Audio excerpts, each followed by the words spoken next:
semuanya, Assalamualaikum warahmatullahi wabarakatuh. Waalaikumsalam. Melanjutkan untuk ke kasus ketiga. Jadi di sini ada rekan Anda bercerita jika dia baru saja mendapatkan teguran dari kepala sekolah yang menerima laporan dari pengawas sekolah yang melakukan supervisi saat dia mengajar. Pengawas sekolah yang melakukan supervisi tampak keberatan ketika rekan Anda mengajar tanpa buku teks. Rekan Anda mengajar dengan memanfaatkan sumber-sumber belajar lainnya. Ketika diingatkan pengawas tersebut, rekan Anda menyampaikan jika ia tetap mengacu pada kurikulum, walaupun tidak menggunakan buku teks. Pengawas tersebut tampaknya tersinggung dan memberikan laporan tentang hal itu kepada kepala sekolah. Bagaimana Anda menyikapinya? Suatu hari, ketika masuk jam istirahat, saya menghampiri rekan kerja untuk mengajaknya ke kantin sekolah. Tetapi saya melihat ada hal yang sedang dipikirkan dan nampaknya dia merasa gelisah. Bu Esther, sudah masuk waktu istirahat nih. Ayo kita beli makan siang yuk. Males Bu, lagi nggak mood, sedang tidak nafsu makan. Lah ada apa Bu? Bu Esther boleh loh kalau mau curhat sama saya. Gimana ya Bu? Gini loh Bu, kemarin itu loh Bu, pas waktu jam pertama kan kelas saya ada supervisi dari pengawas. Seperti biasa ada pemeriksaan perangkat dan pembelajaran dan lainnya. Loh, bukankah kita udah terbiasa ya Bu dengan kegiatan supervisi? Terus apa masalahnya Bu dengan kegiatan supervisi tersebut? Jadi gini, pengawas itu menanyakan soal buku teks. Saya kan waktu itu saya tidak memakai buku teks, tapi saya memakai lingkungan sekitar buat sumber belajarnya. Saya sampaikan, saya juga sudah sampaikan kepada beliau kalau saya memang tidak menggunakan buku teks, tapi saya menggunakan sumber belajar lain yang lebih variatif. Tapi sumber belajar itu tetap mengacu pada kurikulum. Ternyata malah saya dilaporkan ke kepala sekolah. Oh, begitu. Jadi Bu Erste merasa tidak nyaman dengan kejadian tersebut ya. Saya bisa mengerti perasaan Ibu. Iyalah Bu Alif, jika mengajar hanya berpedoman pada buku teks, siswa kan bisa cepat bosan. Pembelajaran juga kurang kreatif, tidak inovatif. Sumber informasinya juga terbatas. Dan lagi pula kalau punya buku seperti itu, kan para siswa, murid-murid kita bisa saja membaca sendiri di rumah. Wah, saya sangat setuju Bu. Memang kita harus kreatif dan inovatif untuk memanfaatkan berbagai sumber belajar. Sehingga bisa menarik minat siswa untuk senang belajar di pembelajaran kita. Kira-kira apa tujuan diskusi kita hari ini, Bu Erste? Ya, ini Bu, saya ingin mengungkapin perasaan saya biar lebih lega, unek-unek saya. Ingin saya keluarkan semuanya, kan jengkel juga Bu. Masa ini dilaporin kayak gitu aja, dilaporin kepala sekolah. Dan tentunya saya berharap ada solusi dari masalah ini yang saya hadapi ini dari perbincangan kita ini Bu. Coba Bu, saya mau tanya, saat supervisi berlangsung, apakah Ibu tidak memberikan alasan mengapa Ibu tidak menggunakan buku teks kepada pengawas tersebut? Nah, kan sudah itu tadi saya jelaskan. Waktu ditanya itu saya juga langsung menjelaskan ke beliau, tapi beliaunya malah seperti tidak terima, malah tersinggung. Ya itu tadi kemudian lapor ke kepala sekolah. Apakah benar ya kenapa bisa ya pengawasnya tersinggung? Apakah hanya murni karena buku teks? Atau mungkin ada hal yang lain, Bu? Gimana ya? Jadi gini Bu, sebenarnya sewaktu saya ditegur oleh pengawas itu, saya kan agak kaget juga Bu, tegur kok nggak menggunakan buku teks, Bu, sumber belajarnya, itu mana bukunya, mana sumber belajarnya gitulah. Saya kaget menjawabnya sambil melotot Bu, karena saya yakin apa yang saya lakukan itu benar. Terus saya pakai sumber belajar yang ada di sekitar saya itu saya rasakan benar Bu. Dan juga waktu itu memang nada bicara saya agak tinggi. Nah, mungkin hal itu yang membuat pengawas tersinggung dan melaporkan ke kepala sekolah. Begitu. Sebenarnya Ibu sudah sangat variatif dalam menggunakan sumber belajar dan saya sangat mengapresiasi Ibu. Tapi berkaitan dengan respon pengawas dan dari apa yang Ibu ceritakan tadi, mungkin saja terjadi miskomunikasi. Ditambah lagi Ibu menggunakan nada tinggi saat menjelaskan.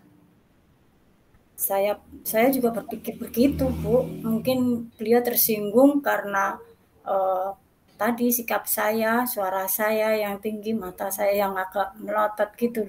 Kan saya kaget gitu waktu ditanya itu. Iya sih, Bu Erste mungkin respon ya. Terus sampai saat ini Ibu sudah melakukan apa saja untuk memperbaiki hal tersebut? Saya sudah mencoba berkomunikasi dengan beliau melalui telepon dan WA. Tapi sampai saat ini belum ada tanggapan dari beliau. Oh, begitu ya. Coba diulangi lagi deh, Bu. Siapa tahu beliau merespon. Selain hal tersebut, apa yang sudah Ibu lakukan? Saya sebenarnya berpikir untuk menemui kepala sekolah dan menjelaskan secara detail. Tetapi saya ragu apakah nanti kepala sekolah memahami saya, mengingat saya sudah menyinggung perasaan pengawas. Jika Ibu tidak mencoba, kan kita nggak tahu, Bu, tanggapan beliau seperti apa. Kira-kira apa yang akan Ibu jelaskan kepada beliau? Saya akan berbicara secara santun. Kemudian saya akan meminta maaf dan menjelaskan duduk permasalahannya secara detail. Sehingga Bapak Kepala Sekolah akan memahami apa yang saya sampaikan. Selain hal itu, apalagi yang bisa Ibu sampaikan kepada kepala sekolah, Bu? Saya ingin sih meminta bantuan kepala sekolah kita untuk menjembatani saya untuk bisa bertemu dengan pengawas tersebut, sehingga saya bisa meminta maaf secara langsung dan memperbaiki hubungan kerja ini. Menurut Ibu, mengapa sih kita harus menjelaskan lagi seperti yang tadi Ibu ceritakan? Ya gini Bu, agar pengawas dan kepala sekolah itu nggak salah mengerti bahwa sebenarnya saya ini tidak bermaksud untuk membantah atau menyinggung beliau atau membuat marah beliau, tetapi saya hanya berusaha menyampaikan apa yang saya pikirkan baik untuk pembelajaran saya. Tentunya pengawas dan kepala sekolah paham terkait hal ini. Hanya saja cara komunikasi saya saja yang kurang tepat. Saya akan berusaha memperbaiki gaya komunikasi saya sehingga pesannya bisa diterima baik oleh semua pihak. Mungkin karena ekspresi saya itu, terus sama nada bicara saya itu yang membuat beliau tersinggung itu. Nah, nanti akan saya perbaiki agar mungkin saya lebih dalam berekspresi dan berbicara lebih rendah lagi, enggak meninggi gitu. Rencana Ibu sudah bagus sekali loh Bu. Ibu memiliki inisiatif untuk menjelaskan ulang kepada kepala sekolah, serta meminta beliau untuk menjembatani pertemuan dengan pengawas guna memperbaiki hubungan kerja. Selain itu, kepala sekolah kita kira-kira ada yang bisa membantu Ibu tidak? Siapa tahu nanti muncul hambatan lain seperti pengawas masih marah, atau mungkin bahkan tidak mau menemui Ibu. Ya, mungkin saya akan ini ya agak calling down dulu, memberi waktu dulu sampai keadaan mencair kali ya Bu ya, agar kalau gini kan mungkin masih emosi tuh Pak pengawasnya. Nah mungkin ada beberapa waktu dulu, kita beri waktu dulu mungkin Bu, terus ya tidak lama-lama sih, karena saya takut juga masalah ini malah semakin berlarut-larut kalau terlalu lama. Nah, saya berpikir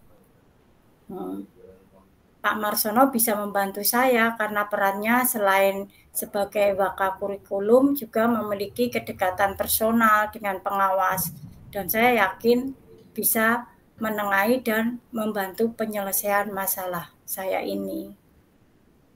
Saya berpikir itu langkah yang tepat yang bisa Ibu ambil. Apa Ibu akan berkomitmen terhadap rencana ini, Bu? Ya, pasti no Bu. Saya kan juga nggak ingin punya musuh, nggak ingin relasi kerja terganggu, Bu. Kan nggak nyaman kalau kalau kita kerja ada masalah, ada kendala itu. Nah, dan ini pasti akan segera saya laksanakan karena hal ini membuat saya tidak nyaman untuk beraktivitas. Betul sekali. Sekarang apa yang Ibu rasakan setelah bercerita sama saya? Atau masih ada hal lain yang bisa saya bantu atau ingin Ibu Erste ceritakan ke saya?